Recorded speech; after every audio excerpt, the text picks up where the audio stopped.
దాన్ని వెంటనే కట్టించాలయ్యా. మీరు చెప్పేది కరెక్టే, నేను కాదనడం లేదు. వరదాజులు గారు, ఇంతసేపు నాన్నగారు నేను దీని గురించే మాట్లాడుకుంటూ ఉన్నాం. హఠాత్తుగా ఇంత డబ్బు ఎక్కడి నుంచి తేగలం? రండి శివకుమార్ గారు, రండి రండి. ఊర్లో చిన్న ప్రాబ్లం, దాని గురించే మాట్లాడుకుంటూ ఉన్నాం అంతే. అంతా వింటూనే ఉన్నాను. స్కూల్ని మీరు ఆశపడ్డట్టు కట్టడానికి ఎంత అవుతుంది? ఎంత లేదన్నా 1.5 కోటి అవుతుంది అనుకుంటా. దిగులు పడకండి, ఆ డబ్బు నేనిస్తాను. మీరు అనుకున్నట్టు పని మొదలు పెట్టండి. శివకుమార్, అంత డబ్బు మీరు ఇవ్వడం దేనికి? ఏంటండి, అది నా డబ్బు కాదు, మీ మనవడి డబ్బు. నిర్మోహమాటంగా తీసుకోండి. సరే, మీ ఇష్ట ప్రకారమే చేయండి. అయితే ఇంకే పళ్ళు మొదలు ఇప్పుడు సంతోషమేగా? అంత డబ్బు మీరు ఇస్తానన్నందుకు చాలా సంతోషంగా ఉంది. ఊళ్ళో పిల్లలందరికీ ఎంతో హెల్ప్ఫుల్ గా ఉంటుంది. చాలా థ్యాంక్స్ అంకుల్. సత్య, అంకుల్ ఆ బ్రీఫ్ కేసులోంచి చెక్ బుక్ తీయమ్మా.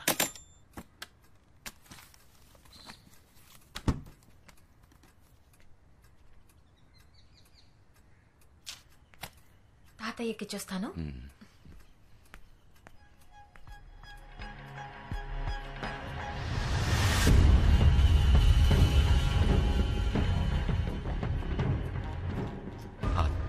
చెక్ ఇవ్వు, డేట్ తప్పుగా రాశాననుకుంటా. చెక్ ఇవ్వు, అమౌంట్ చెక్ చెయ్యాలి.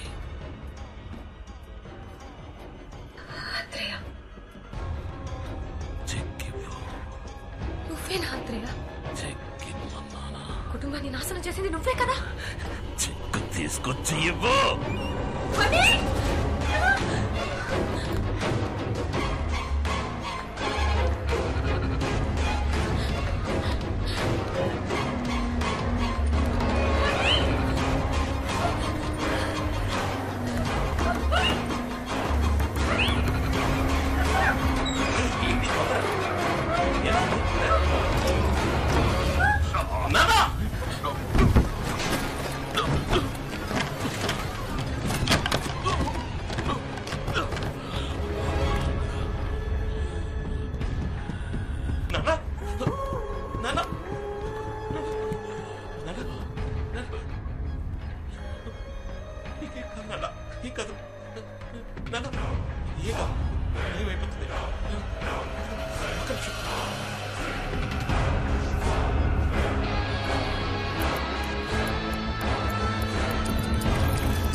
స్కూల్కి మీ నాన్నగారు ఇచ్చారు.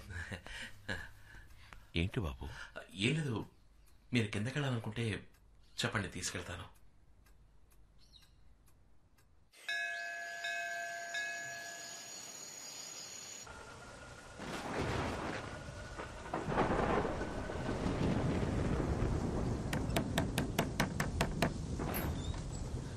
అంకుల్, ఏంటి ఏమైనా కావాలా? మణి రూమ్ అక్కడ ఉంది.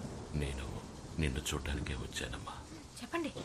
మణి నిన్ను ఇష్టపడుతున్నాడన్న విషయం వాడి ప్రవర్తన ద్వారా తెలిసింది. నువ్వు వాడికి తోడుగా ఉంటే వాడి జీవితం బాగుంటుంది. అందుకే నీ ఇష్టం ఏంటో తెలుసుకుందామని వచ్చాను. నన్ను మీ ఇంట్లో పెద్దవాళ్ళతో మాట్లాడమంటావా? మాట్లాడండి. సంతోషం అమ్మా. సరే, నువ్వు వెళ్ళి పడుకో. Good night uncle. Good night.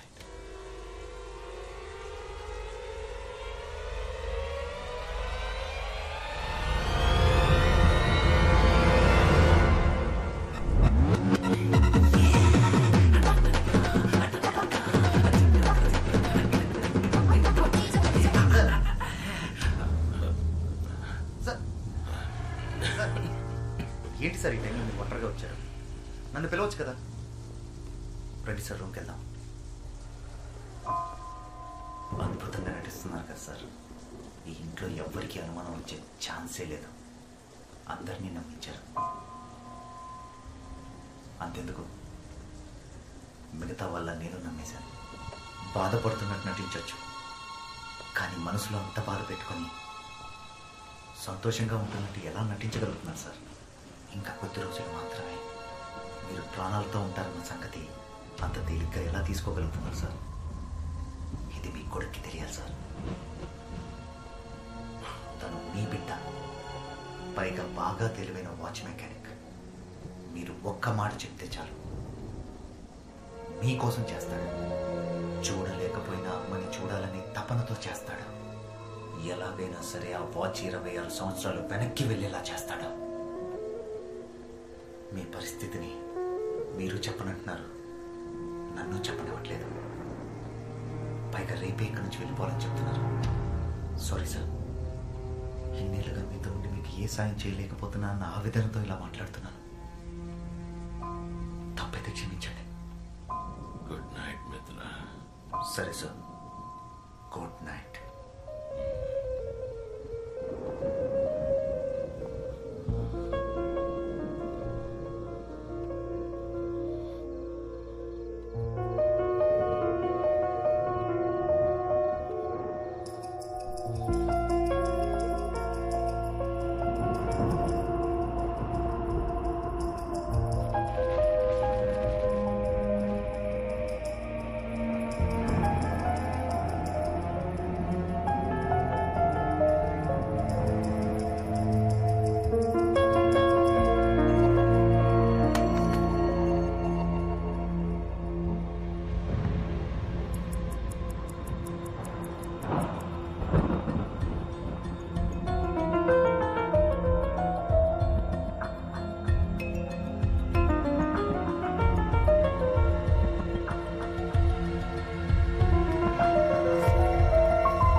ఏంటి బాబు?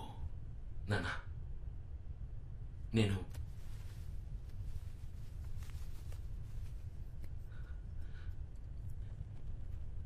ఈ వాచ్ని మీకోసం మార్చేశాను. మీ అవసరానికి తగ్గట్టు మార్చేశాను. మీరు సృష్టించిన ఈ అద్భుతమైన వాచ్లో ఒక చిన్న మార్పు చేశానంతే.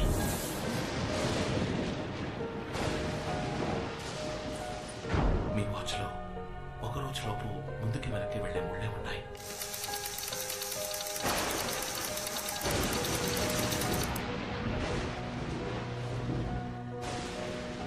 కానీ రోజుల్ని దాటి వెళ్ళగలిగే తారీఖు లేదు.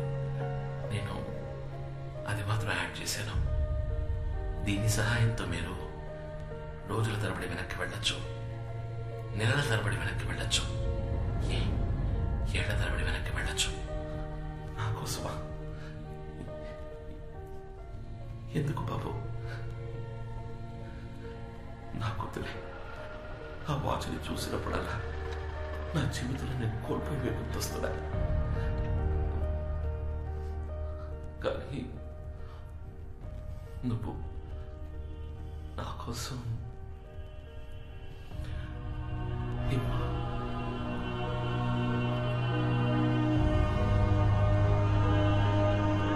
నాన్న, ఇప్పుడు మీరు అనుకున్నట్టుగా 26 ఏళ్ళు వెనక్కి వెళ్ళొచ్చు.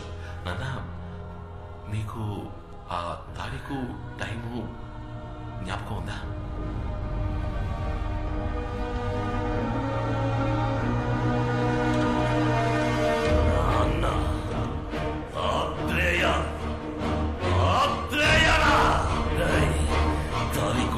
గుర్తుందని అడుగుతున్నావా?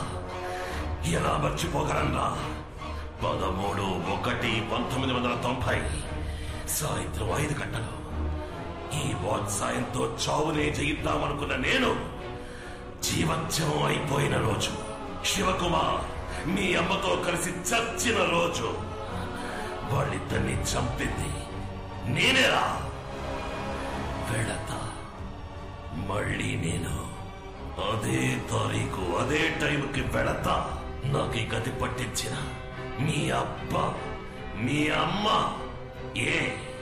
నిన్ను కూడా కలిపి చంపుతా. ఈ లోకంలో ఒకే వ్యక్తిని 2 సార్లు చంపబోయే అదృష్టవంతుణ్ణి నేనేరా.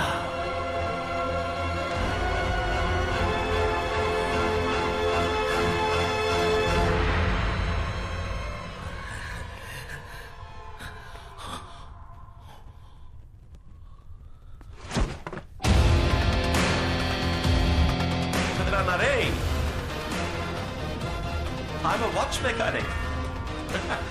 నాకిదంతా చాలా మామూలు విషయం.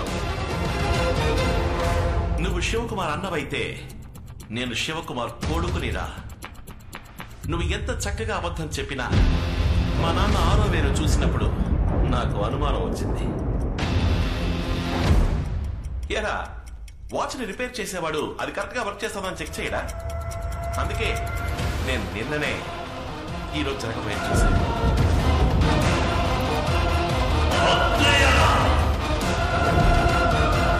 ఆ డమ్మీ వాచ్ని నీకెందుకు ఇచ్చినా తెలుసా? 26 ఏళ్లు వెనక్కి వెళ్ళాలని నాకు తెలుసు, కానీ ఏ తారీఖు ఏ టైం అని నీకు మాత్రమే తెలుసు. ఇప్పుడు నేను వెళతాను, మా అమ్మా నాన్నల కోసం వెళతాను. వాళ్ళ కోసం మాత్రమే కాదు, నన్ను పెంచిన ఈ అమ్మ కోసం కూడా.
వీళ్ళిద్దరిని ముందు పెడతాను.